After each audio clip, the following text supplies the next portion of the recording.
बचाव का आधार नहीं बन सकता। अगर अगर लॉ में ये लिखा मेंसरिया हुआ है कि मेंसरिया होना चाहिए तभी क्रिमिनल एक्टिविटी या क्रिमिनल प्रोसीडिंग चलेगी। तो यहाँ तो यहाँ पर अगर एब्सेंस ऑफ मेंसरिया है लेकिन एक्टिविटी क्रिमिनल हुई है एक्टिविटी तो हुई वहाँ है पर एक तो वहाँ पर एक नोटिशिया नोटिशिया जूरिस नॉन यानी कि एक्सेस, ये बचाव यानी का कि ये बचाव का अधिकार आधार नहीं बनेगा। फॉर फॉर एग्जाम्पल एग्जाम्पल मान कि लो एक व्यक्ति कि के एक व्यक्ति के नेग्लिजेंस की वजह से दूसरे व्यक्ति की जान चली गई, तो ये तो ये नेग्लिजेंसी है, नेग्लिजेंसी है। उस वजह उस से वजह से दूसरे व्यक्ति को ये नहीं कि उसकी उसकी लापरवाही से उसकी जान गई है तो उसको उसकी छोड़ जान देंगे। गई है तो उसको छोड़ नहीं, देंगे। नहीं, वहाँ पे जनरल वहाँ पे जनरल एक्सेप्शन लागू एक्सेप्शन नहीं, लागू नहीं होगा क्योंकि क्योंकि लापरवाही लापरवाही भी भी क्रिमिनल criminal activity एक्टिविटी में आ जाती है। अब अब है section section 81 81 act act likely to likely cause to harm cause but harm done but done without the without criminal the criminal intention intention and to and to prevent the other prevent the harm। other harm। यानी कि यानी यहाँ कि यहाँ पर पर जो जो नुकसान होने की नुकसान होने की संभावना है वो संभावना है बिना वो किसी बिना किसी आपराधिक आपराधिक इरादे के इरादे के दूसरे के दूसरे के नुकसान नुकसान को को रोकने रोकने के के लिए लिए कोई कोई नुकसान किया नुकसान गया। किया गया है।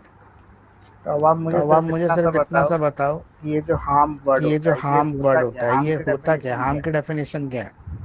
नुकसान। किस तरह का किस तरह का नुकसान? नुकसान?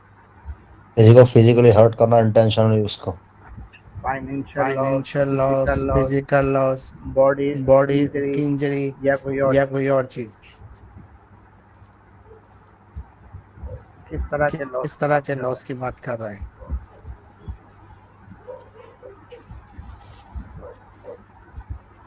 तो यहाँ पे तीनों तरह की इंजरी को यहाँ पे कवर किया, मतलब तीनों तरह के नुकसान को कवर किया गया, चाहे फाइनेंशियल लॉस हो रहा हो, ठीक है, बॉडी ठीक है, इंजरी आ बॉडी रही इंजरी आ रही हो या या रेपुटेशन रेपुटेशन का लॉस हो का रहा लॉस हो रहा हो, तो वो यहाँ पे तो वो यहाँ कवर। पे कवर होगा। कोई भी कोई काम सिर्फ भी इसलिए काम अपराध नहीं सिर्फ माना इसलिए जाएगा अपराध नहीं माना कि जाएगा करने वाले कि व्यक्ति करने ने वाले व्यक्ति ने जानबूझकर किया है जानबूझकर या किया है उसको ये या पता था उसको कि ये पता था नुकसान कि हो सकता नुकसान है हो और सकता उसने है व्यक्ति और को उसने परफॉर्म व्यक्ति को परफॉर्म किया। किया। अगर ये अगर ये नुकसान नुकसान पहुंचाने के पहुंचाने इरादे के से इरादे किया से है किया गया है, यानी यानी कि उसकी इंटेंशन ऐसी है कि वो नुकसान पहुंचाना चाहता है, तब इसको इसको क्रिमिनल एक्टिविटी माना जाएगा। तो तो अच्छी नीयत से अगर किसी कोई काम किया गया लेकिन उसकी वजह से किसी दूसरे व्यक्ति का कोई नुकसान हो गया, तो उसको क्रिमिनल एक्टिविटी या क्रिमिनल इंटेंशन नहीं माना जाएगा। किसी व्यक्ति या संपत्ति को होने वाले किसी दूसरे नुकसान को रोकने या उससे बचाने के मकसद से किया गया। मान लो कि एक व्यक्ति का इरादा नहीं था दूसरे व्यक्ति को नुकसान पहुंचाना, वो ही चाहता था कि दूसरे व्यक्ति को नुकसान ना हो, उसने ऐसे कोई इरादे से काम, लेकिन फिर भी दूसरे व्यक्ति को नुकसान हो गया, तो तो यहाँ पे उस यहाँ नुकसान के लिए वो व्यक्ति रिस्पॉन्सिबल नहीं होगा क्योंकि उसकी इंटेंशन रॉन्ग नहीं है। इस वजह से इसी के एक्सप्लेनेशन में बताया हुआ है कि जो हार्म हार्म है, नुकसान जो है, अगर वो रोका जा सकता है, टाला जा सकता है या किसी भी तरीके से जोखिम से बचाया जा सकता है और फिर वो बचाता नहीं है या टालता नहीं है, उस वजह से नुकसान हो जाता है, तब वो क्रिमिनल इंटेंशन या क्रिमिनल एक्टिविटी में आए। इसका लीगल मैक्सिम है quod necessitas non habet legem. Necessity knows no law. Necessity किसी भी कानून को नहीं पहचानती। फॉर एग्जाम्पल एक व्यक्ति 4 दिन से भूखा है तो उसकी नेसेसिटी क्या होगी? बताइए क्या नेसेसिटी होगी? एक एक व्यक्ति व्यक्ति 4 दिन से भूखा भूखा है तो तो उसकी उसकी जरूरत जरूरत क्या है? नेसेसिटी नेसेसिटी क्या है? खाना खाना सर। खाना। खाना। अगर वो खाने के पीछे किसी रेस्टोरेंट में चोरी करता है खाने की, तो क्या उसके ऊपर क्रिमिनल कोरस्पॉन्डिंग यानी कि चोरी का केस चलेगा? नहीं चलेगा सर, नहीं चलेगा। यहाँ बताया कि जो नेसेसिटी होती है उसकी वजह से अगर कोई लॉ को ब्रेक किया जाता है और इंटेंशन नहीं होती लॉ ब्रेक करने की, तो उसमें कोई क्रिमिनल प्रोसीडिंग नहीं होती। ये वाला लैटिन मैक्सिम लग जाता है। Quod necessitas non habet legem. जरूरत कोई कानून नहीं मानती, जब जरूरत होती है तो वो सब कानूनों को तोड़ देती है। Doctrine of necessity. इसका एक और एग्जांपल देता हूँ नेसेसिटी का। फॉर एग्जांपल आपको दवाई की जरूरत है और वो आपकी लाइफ सेविंग ड्रग्स है, लेकिन आपके पास पैसे नहीं है, तो आप केमिस्ट की दुकान में से दवाई चोरी कर लेते हैं, तो क्या आपके ऊपर क्रिमिनल प्रोसीडिंग स्टार्ट होगी? नहीं होगी सर। कौन सा एक्सेप्शन लग जाएगा? सेक्शन 81 आईपीसी और बीएनएस का सेक्शन 90। क्लियर? तो नेसेसिटी का प्रिंसिपल क्या है? मैंने क्या बताया आपको? बताओ कि जब मुझे पता लग गया ना, कुछ समझ में आ रहा है जो मैं इतना मेहनत कर रहा हूँ आपके पीछे। जरूरी है, मतलब क्या नाम है, कोई चीज मतलब चाहिए हो, मतलब एक तरह से भूख है आज बताओ। मतलब नेसेसिटी कोई ऐसी जरूरत जो आपकी लाइफ सेविंग नीड हो, जिंदगी बचाने के लिए जरूरी हो वो चीज, और आप उस एक्ट को परफॉर्म करते हो लेकिन गलत तरीके से कर रहे हो, तो वहां पर आपको ये लैटिन मैक्सिम जो है उसके एग्जेम्पशन मिल जाएगी। ये अलाउ करता है कि इंडिविजुअल के पास ways that would normally be illegal और अनलीगल। एक व्यक्ति अपनी जरूरत को पूरी करने के लिए सारे इलीगल और लीगल मेथड अपना सकता है, फॉलो कर सकता है, अनएथिकल मेथड्स को ही फॉलो कर सकता है, एथिकल मेथड्स को ही फॉलो कर सकता है। लेकिन ये नीड, जरूरत वैसे नहीं है कि मुझे घर में एसी की जरूरत है, मुझे एसी के बिना नींद नहीं आ रही तो मैं दुकान से एसी चोरी कर लिया। तो तो क्या है मेरी इस जरूरत के ऊपर केस चलेगा चोरी का कि नहीं चलेगा? नहीं चलेगा। चोरी का केस नहीं चलेगा। तो हम सबको फिर चोरी करनी चाहिए दुकानों में जाके एसी की। सर एसी के लिए तो चलेगा क्योंकि वो चोरी में आ गया ना। क्योंकि वो लाइफ सेविंग थोड़ी ना नीड है। मैंने अभी आपको बताया है कि नेसेसिटी का मतलब लाइफ सेविंग नीड्स। ठीक है। ठीक है, अब फॉर एग्जाम्पल मान लो कि आपके घर में गाड़ी नहीं है, लेकिन एक दिन आपको अचानक से किसी बहुत अर्जेंट काम से आगरा जाना है। आपने पड़ोसी की गाड़ी उसकी मर्जी के बिना ली, स्टार्ट की और आगरा चले गए। तो तो आपके ऊपर कोई केस बनेगा? हाँ सर, इस पे भी बनेगा चोरी का केस क्योंकि बिना कंसर्न के लेके गए हैं ना। क्योंकि दूसरे की प्रॉपर्टी को उसकी मर्जी के बिना हम यूज नहीं कर सकते। और सर पड़ोसी अगर गाड़ी में चाबी लगा भाग गया फिर? चाबी लगा के भाग गया तो भी जब तो जा सकते हैं। नहीं। फॉर एग्जाम्पल मैं एक और एग्जांपल बताता हूँ। पड़ोसी की वाइफ के पास सोने का कड़ा है और आपको पता है कि वो कड़ा है उसका है। उसका आपने कई बार देखा, आप उसके डिजाइन से अच्छी तरह से वाकिफ हैं, आपको पता है डिजाइन क्या है उसका। एक दिन आप घर के बाहर खड़े होते हैं, अचानक से आपको वही सोने का कड़ा अपने घर के बाहर पड़ा हुआ दिख जाता है। आपने इधर उधर देखा, कोई नहीं था आसपास, कोई सीसीटीवी कैमरा भी नहीं लगा हुआ था। आपने चुपचाप कड़ा उठाया और घर के अंदर ले जाके छुपा दिया। थोड़ी देर में पड़ोसी की वाइफ आती है, पूछती है कि भाई साहब मेरा कड़ा यहीं कहीं गिर गया, आपने देखा क्या? तो आपने झूठ बोल दिया कि नहीं देखा। अब पुलिस जब इन्वेस्टिगेशन करती है, सर्च करती है, तो कड़ा आपके घर में मिल जाता है। तो यहाँ पे जनरल एक्सेप्शन लगेगी? बिल्कुल लगेगी सर, क्यों नहीं लगेगी? चोरी करके भागा, टेंशन थी, बेवकूफ बनाया उसको। जनरल एक्सेप्शन का मतलब सजा नहीं मिलेगी। आज सजा नहीं मिलेगी, सॉरी नहीं मिलेगी सजा। मिलेगी सजा मिलेगी क्योंकि यहाँ पर कहते हैं कि कोई भी किसी की दूसरे की चीज अगर आपको पाती है तो सबसे पहले आपको अपनी पूरी एफर्ट लगानी है उसके सही मालिक को ढूंढने की। जब उसका सही मालिक नहीं मिलता, उसके बाद भी आप उस वस्तु का जब इस्तेमाल कर सकते हो जब वो पेरिशेबल नेचर की हो, यानी कि वो नष्ट होने वाली प्रवृत्ति की हो, तो आप उसका इस्तेमाल करते हैं। लेकिन सोने का कड़ा कभी नष्ट नहीं होता, इसलिए आप उसको हमेशा संभाल के रखोगे, 10 साल तक संभाल के रखोगे। उसके बाद भी अगर कोई क्लेम नहीं करता तब आप उसके मालिक बनोगे। ये हमारा फाइंडिंग गुड्स वाला लॉ है। तो आपको ये पता लग गया कि नेसेसिटी केवल वही नेसेसिटी है जो लाइफ सेविंग है। ठीक है सर 10 साल के बाद 10 साल बाद आप उस चीज के मालिक हो जाते हैं। Adverse position. तो जरूरत का सिद्धांत जो है वो ये कहता है लोगों को ऐसे काम करने की इजाजत देता है जो आमतौर पर गैर कानूनी होते हैं, अनैतिक होते हैं। जनरली ऐसे कामों को गलत माना जाता है, लेकिन जब आप अपने जरूरत के लिए करते हैं तब वो गैर कानूनी नहीं होते। तब वो काम कैसे माने जाते हैं? वो कानूनी माने जाते हैं। जैसे भूख लगने पर रोटी चुराना। ठीक है, आपके पास कपड़े नहीं है तो आपने किसी मॉल से कपड़े चुरा लिए, तो वहाँ पर भी आपको कोई सजा नहीं मिलेगी। ऐसा नहीं है मेरे पास ये ड्रेस नहीं है तो मैंने चुरा लिया। नो, आपके पास तन ढकने के लिए कपड़े ना हो, फटे पुराने कपड़े हों जो आपकी इज्जत को ना छुपा पा रहे हो, तब आप चोरी करोगे तो आपके ऊपर चोरी का केस नहीं बनेगा। लेकिन ये भी नहीं है कि मॉल में से आपने 10-20 जोड़ियां चुरा ली, मतलब 8-10 ड्रेस उठा के आप लेके चले गए, पुलिस पकड़ने आई तो पुलिस को आपने कहा कि भाई मेरे पास कपड़े नहीं है इसलिए मैंने चुरा लिए। तो केवल एक कपड़ा जो आपके तन को ढकने के लिए जरूरी है वही आप ले सकते हैं, तभी ये एग्जम्पशन लगेगी, तब आपको चोरी का केस नहीं बनेगा। तो बड़े नुकसान को रोकने के लिए, बड़े भले की रक्षा करने के लिए इस सिद्धांत को बनाया गया।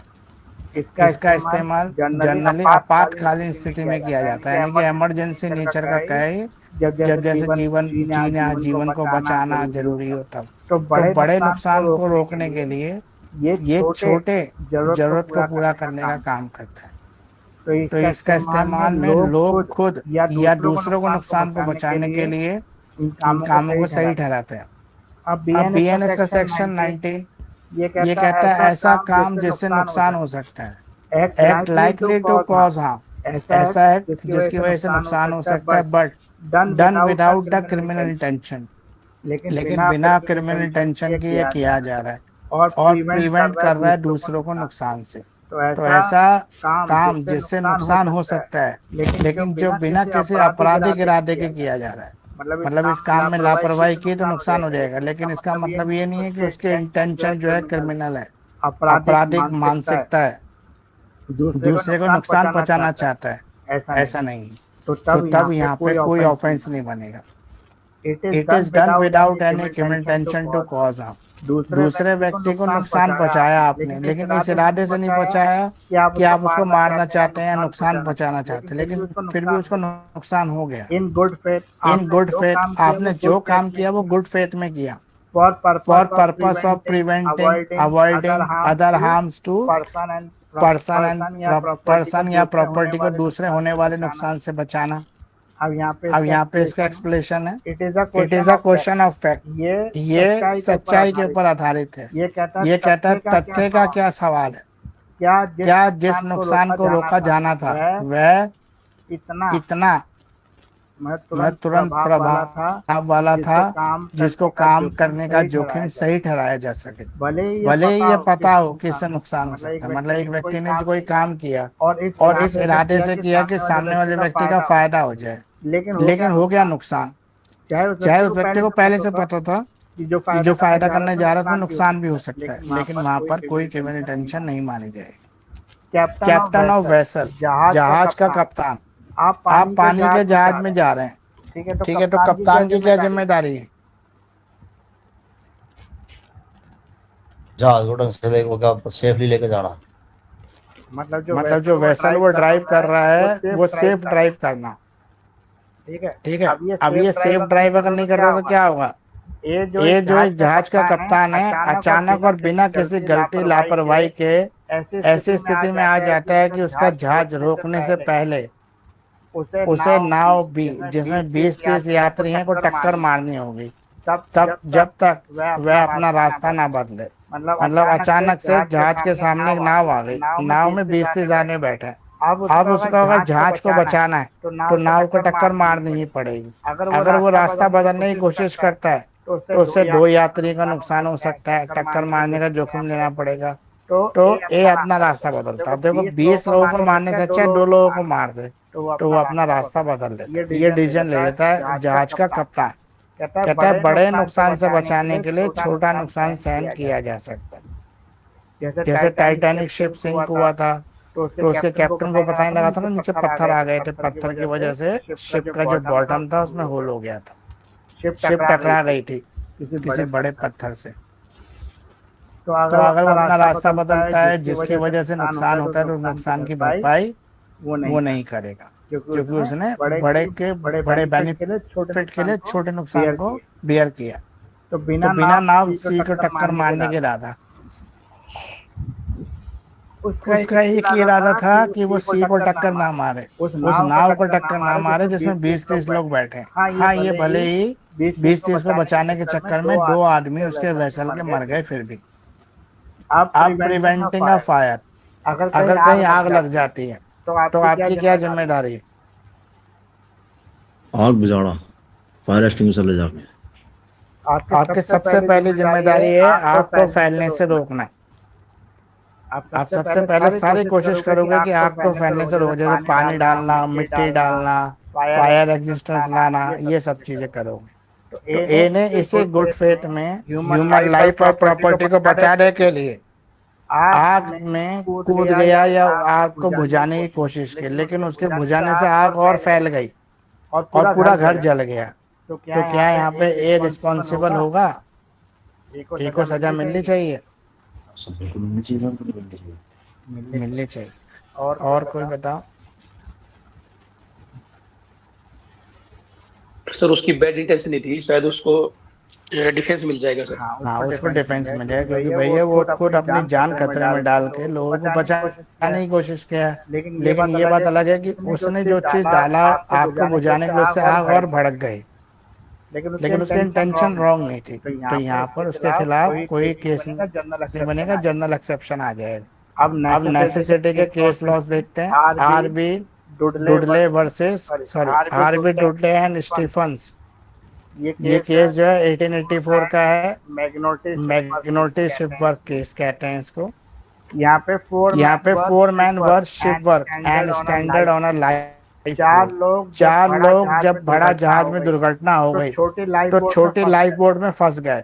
कई दिनों तक बिना खाने पीने तक वो बोट में फंसे रहे। उन्हें जिंदा रहने के लिए अपने एक साथी को मारकर खाने का फैसला किया।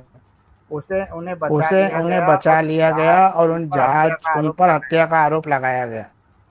बताइए अब क्या सजा देगी, क्या पनिशमेंट मिलेगी? ये इसमें तो सर कहानी मर्डर पूरी की समझ में आ होगी। गई? 300। मैं इसमें तो खाना सर दोबारा मर्डर की बता होगी। दूं कि समझ में आ गई? चार दोस्त जो जो एक बोट पे फंस गए।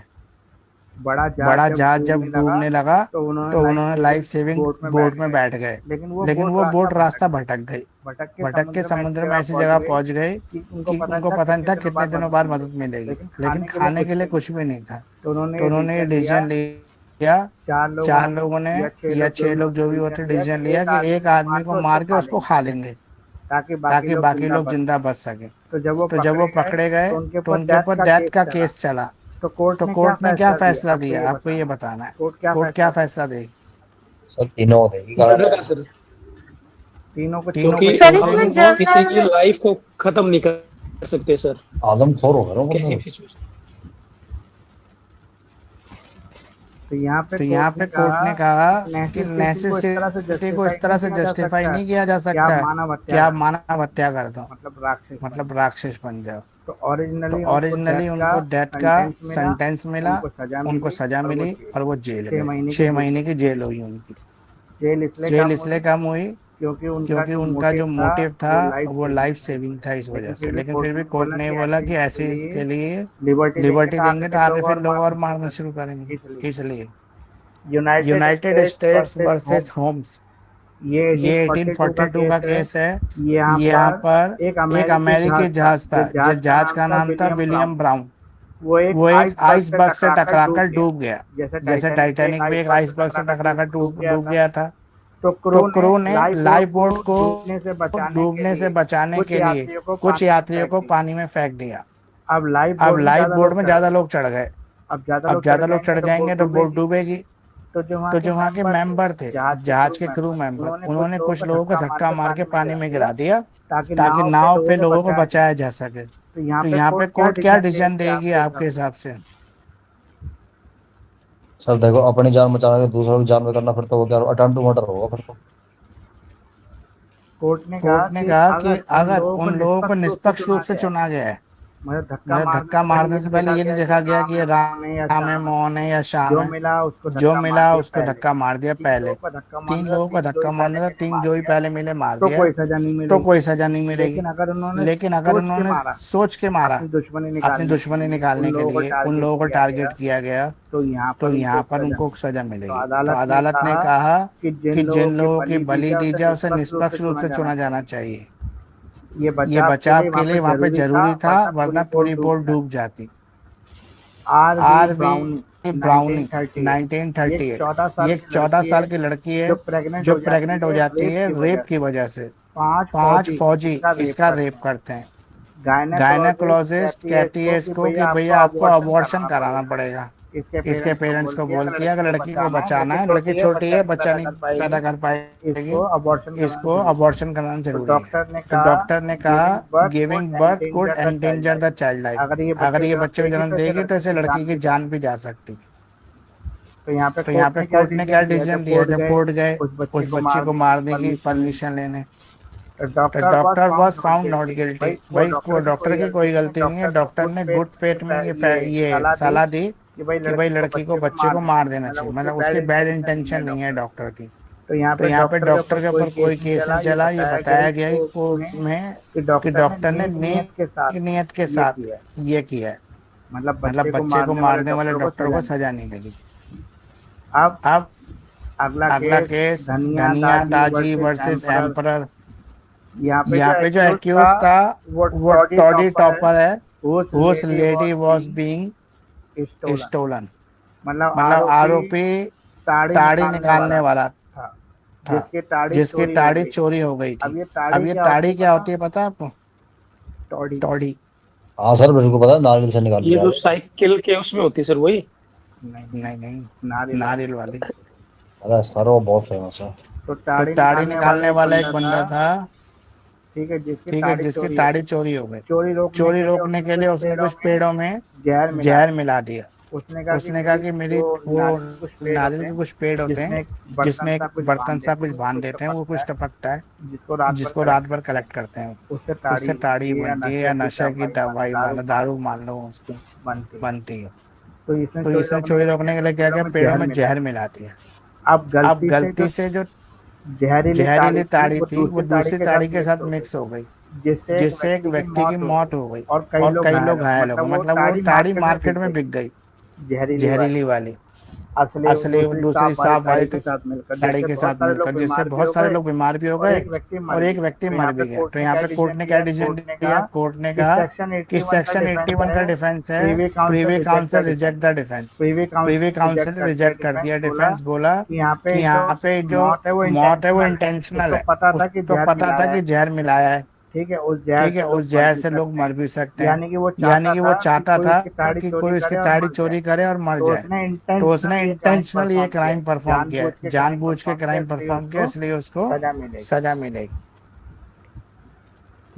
ठीक है, और आज का फैसला आ गया। अब सेक्शन 82 83 BNS और सेक्शन 2021 IPC, सॉरी 82 83 IPC और BNS का 2020 एक्ट ऑफ चिल्ड्रन। अब हम पढ़ेंगे बच्चा अगर कोई काम करता है तो उसको कब सजा मिलेगी या कब सजा नहीं मिलेगी। अब पहले वो बच्चा है जो 7 साल से छोटा है, 7 साल से कम उम्र का बच्चा। अगर 7 साल से कोई भी कम उम्र का बच्चा कोई भी एक्ट परफॉर्म करता है, चाहे वो क्रिमिनल एक्ट क्यों ना हो, तो उसको सजा नहीं मिलेगी, क्योंकि ये माना जाता है कि बच्चा जो है अबोध है, उसको अभी इतनी नॉलेज नहीं है कि वो प्लानिंग करके इंटेंशन के साथ किसी को नुकसान पहुंचा सके।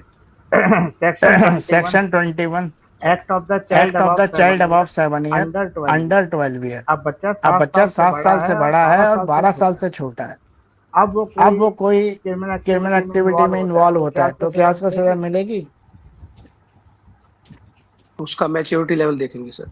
उसका मैच्योरिटी लेवल देखा जाएगा, अगर मैच्योरिटी लेवल है तो ठीक है, सजा मिलेगी। लेकिन जुवेलियन एक्ट लगेगा और जुवेलियन एक्ट में तो कड़ी सजा है ही नहीं, मौत की सजा, उम्र कैद से कोई चीज है ही नहीं।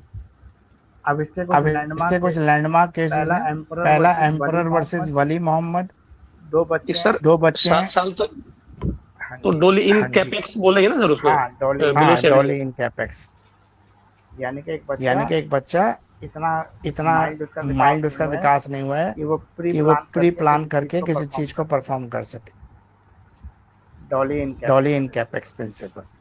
अब यहाँ पे दो बच्चे हैं, एक 8 साल का है और एक 5 साल का। ये दोनों बच्चों के ऊपर ट्रायल चल रहा है कि उन्होंने पत्थर फेंके मूविंग ट्रेन के ऊपर। ये जो एक्ट है ये पनिशेबल है सेक्शन 127 रेलवे एक्ट के अंदर 1890। अब कोर्ट ने क्या डिसीजन दिया है यहाँ पे? कोर्ट ने कहा कि जो 8 साल के बच्चे हैं, ठीक है, जो IPC की धारा 83 के अंदर कवर है, तो उनको बचाव का अधिकार है। जो अभी आपने प्रिंसिपल बोला डॉली इन कैपेक्स, वो लगेगा यहाँ पर। तो कोर्ट ने पाया कि उससे जोखिम और नतीजों को समझने के लिए पर्याप्त प्रबुद्धता विकसित नहीं हुई, यानी कि बच्चों का मैच्योरिटी लेवल इतना विकसित नहीं हुआ है कि वो नुकसान पहुंचाने के इरादे से ट्रेन पर पत्थर मारे। तो इस कारण तो इस कारण कोर्ट ने पाया कि उसमें जोखिम नतीजा को समझने के लिए पर्याप्त परिपक्वता विकसित नहीं हुई तो है। 5 साल तो के 5 बच्चे साल को के बच्चे को आईपीसी की धारा 82 के बचाव तहत का अधिकार बचाव का अधिकार है। तो 8 साल के तो बच्चे को 8 ये साल नहीं के माना जा बच्चे को ये सकता नहीं कि माना जा उसने सकता कि उसने जानबूझ के जानबूझ के नुकसान पहुंचाया अब है। दूसरा बच्चा अब 5 दूसरा साल का बच्चा 5 साल का जब है। 8 साल के जब बच्चे को 8 सजा साल नहीं, के बच्चे दूसरे को को भी सजा नहीं नहीं होगी, दूसरे 5 को भी साल नहीं वाले को भी होगी, नहीं। 5 साल वाले को भी नहीं अब होगी। है एम्परर अब एम्परर वर्सेस पारसराम दुबे 1950 का 1950 का केस है। 13 year old 13 year old child was accused to committed एक रेप। 13 साल के एक 13 साल के बच्चे के ऊपर रेप का आरोप कि लगा उसने रेप किया कि उसने रेप तो किया है। कोर्ट ने क्या कहा तो यहाँ कोर्ट पे ने क्या कहा यहाँ कोर्ट पे? ने कहा कि कोर्ट ने कहा कि रेप की दोषी कोशिश ठहराया का दोषी ठहराया। कोर्ट ने कहा कि भाई कोर्ट 13 ने साल के कहा कि 13 साल के बच्चे बच्चे ने रेप की कोशिश की। कारण क्या बताया कारण क्या बताया? जैसे बच्चों को तो नहीं मिलती ना सजा, मिल लेकिन रही है क्या यहाँ पे? सजा मिल रही है यहाँ कि पे? अपराध कि अपराध करने की शारीरिक क्षमता क्षमता विकसित नहीं हुई थी। कोर्ट ने कहा कि कोर्ट भाई ने कहा कि भाई इसको सॉरी इसने रेप की कोशिश की है, लेकिन इसकी अभी विकसित नहीं हुई है शारीरिक क्षमता। कोर्ट ने कहा कोर्ट ने कहा the the decision is no longer valid, but is highlight that children above 12 years do not enjoy the full immunity for the criminality। यानी ये माना गया कि जो 12 साल से ज्यादा उम्र का बच्चा है वो किसी आपराधिक जवाबदेही के लिए पूरी तरह छूट नहीं मिल सकती उसको। उसका मैच्योरिटी लेवल चेक करना पड़ता है। तो यहाँ तो यहाँ पे अपराध के लिए दोषी तो नहीं ठहराया, लेकिन कोशिश के लिए दोषी ठहरा दिया।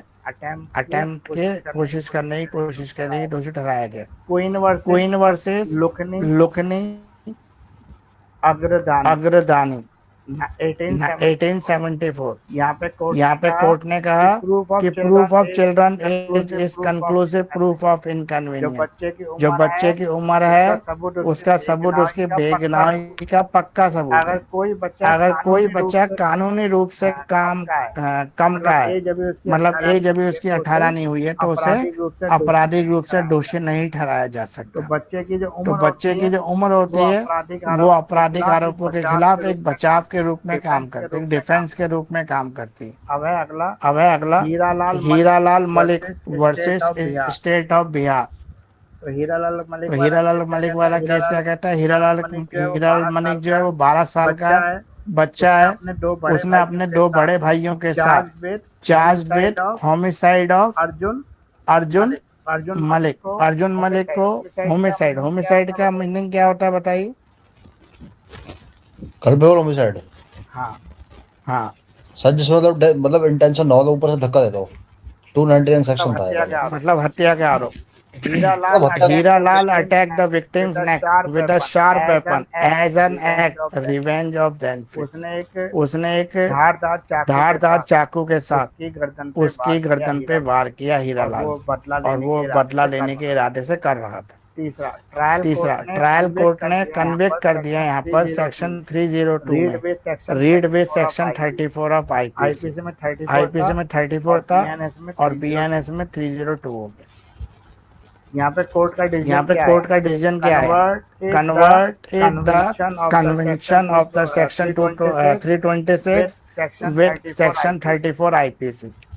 यहाँ पे जो हीरालाल की सजा थी 4 साल की, उसको कोर्ट ने रिड्यूस कर दिया religious imprisonment due to his as.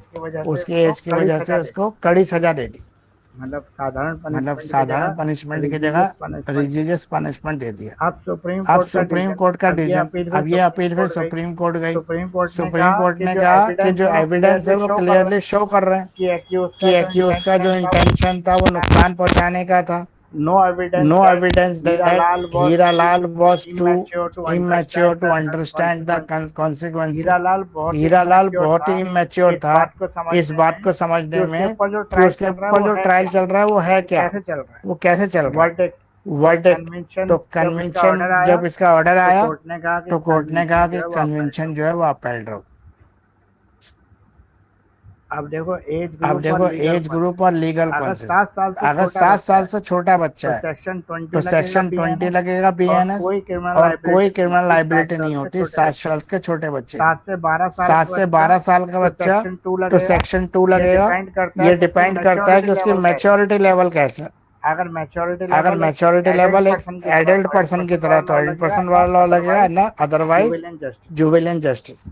As अगर 12 एज साल अगर 12 साल से ऊपर तो है इसको ट्रीट तो किया इसको जाता है ट्रीट किया जाता है एक एडल्ट की तरह, बट मे गेट लेकिन लेनिन से, थोड़ी लेकिन सी उसको थोड़ी लीनियंस सी उसको लेनिन से मिल जाती है, यानी कि उसको लिबर्टी दे देते हैं। लिबर्टी दे देते हैं। सेक्शन 22 सेक्शन कहता है 22 बीएनएस कहता है का बीएनएस का act of the act of the person of unsound एक माइंड, ऐसा एक ऐसा जो व्यक्ति अनसाउंड जो माइंड है अनसाउंड माइंड है उसके द्वारा उसके किया गया द्वारा किया गया काम। अगर कोई भी अगर कोई भी दिमागी रूप से बीमार कोई भी आदमी एक्ट कोई परफॉर्म भी एक्ट करता है परफॉर्म क्रिमिनल करता है, एक्टिविटी क्रिमिनल करता है एक्टिविटी तो वो करता है, तो वो ऑफेंस नहीं मानी ऑफेंस नहीं मानी जाएगी।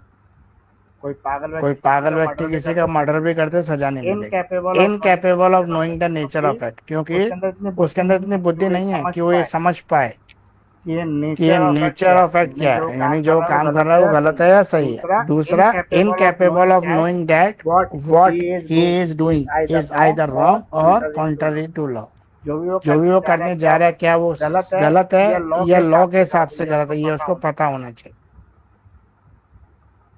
है एग्जाम्पल एग्जाम्पल, ए ए पागलपन की हालत में बी को मार देता है गोली मार देता बताइए है। अगर ये पागल है बताइए और अगर बी ये को गोली पागल है मार और देगा बी को गोली तो मार क्या देगा ए को तो सजा क्या ए होगा को मर्डर केस सजा लगेगा ए होगा, के मर्डर ऊपर केस लगेगा ए के ऊपर? No sir. नो अगला नो। अगला, ए जो ए जो मानसिक रूप से यानी कि अस्वस्थ है, डिप्रेशन है यानी कि वो डिप्रेशन है बी को उसको, चाकू वो मार बी को चाकू मार क्या देता है, के ऊपर तो केस क्या ए के ऊपर केस चलेगा? सर अब यहाँ पे पागल और डिप्रेस्ड पर्सन एक ही होती है या फिर ये अलग अलग माने? वो एक ही हो पर ये बता वो दो। एक ही हो। इंसेन तो पर्सन फिर तो नहीं है इंसेन सर। पर्सन भी वही होते हैं, पागल है।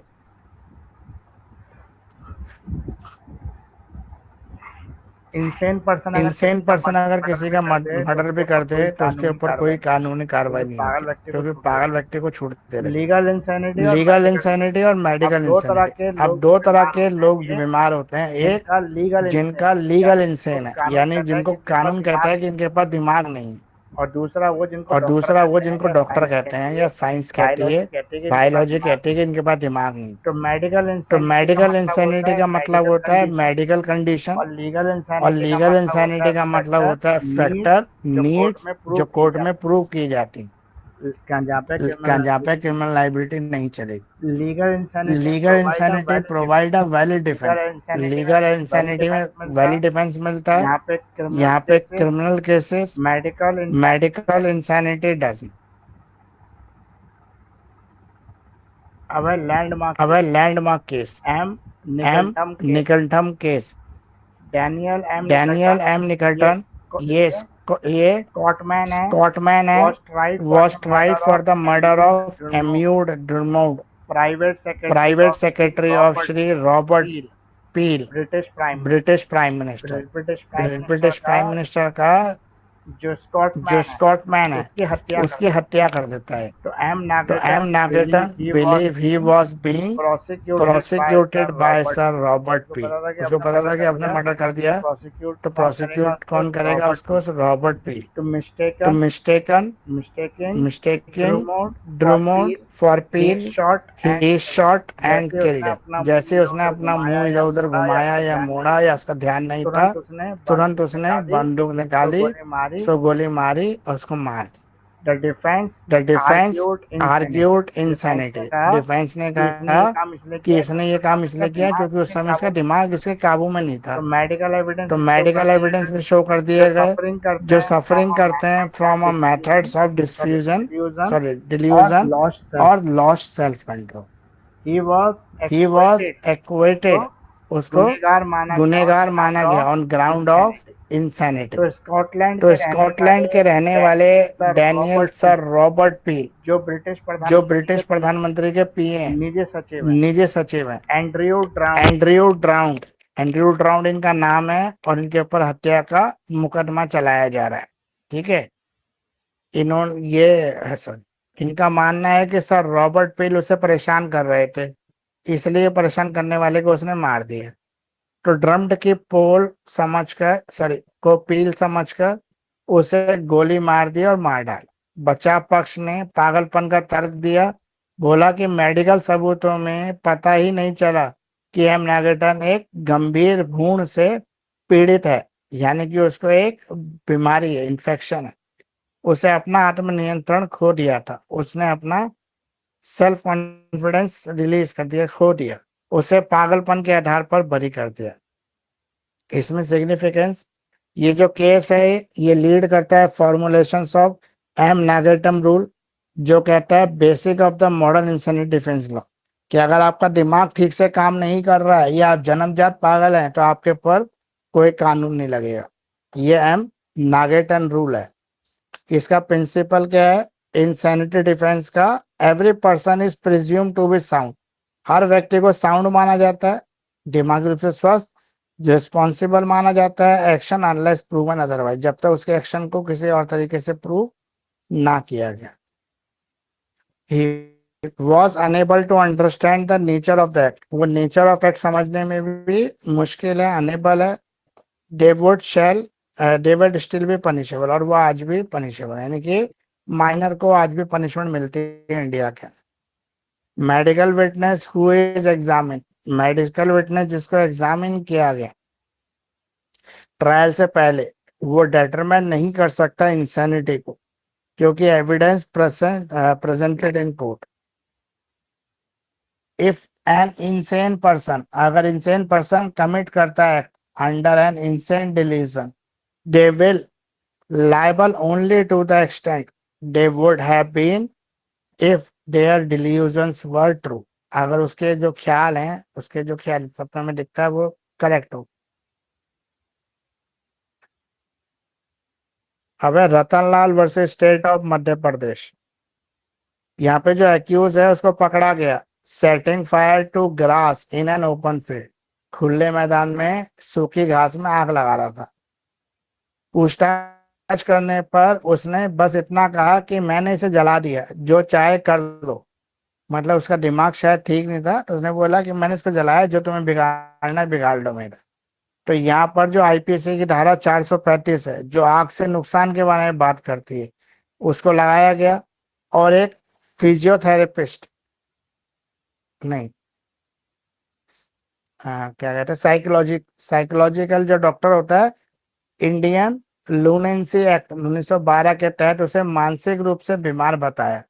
जब मनोचिकित्सक ने चेक किया तो वो दिमागी रूप से बीमार पता लगा, तो ट्रायल कोर्ट ने मानसिक बीमारी के कारण से दोषी नहीं माना, बोला कि भाई इसको तो पहले से ही मानसिक बीमारी, तो इसको हम दोषी नहीं ठहराएंगे। हाई कोर्ट का decision, reserve the trial court finding and held him liable, trial court की फाइंडिंग्स को रिजर्व करना और आगे के लिए बेस तैयार करना। तो सुप्रीम कोर्ट का डिसीजन है यहाँ पे, allowed the appeal, appeal allow की जाए, set aside conviction based on medical evidence और प्रूविंग इंसैनिटी, इंसैनिटी प्रूव हो जाए या मेडिकल ग्राउंड पर उस तरह की रिलीफ मिल जाए। तो सबसे पहले यही कोशिश की। The accused's behavior of delay in the act indicating that he was not a sound mental state. Significance क्या है यहाँ पे? Reinforce the medical or behavior evidence must be considered when assessing insanity under section 84 of IPC. तो आज हम इतना ही करेंगे। ये जो अगला केस है Shrikant Anandrao Bhosale versus state of Maharashtra, इसको कल करेंगे। ये केस मैं पूरा लिख के रखूंगा, फिर हम कल कर लेंगे। कोई आपको डाउट तो नहीं, कुछ पूछना है?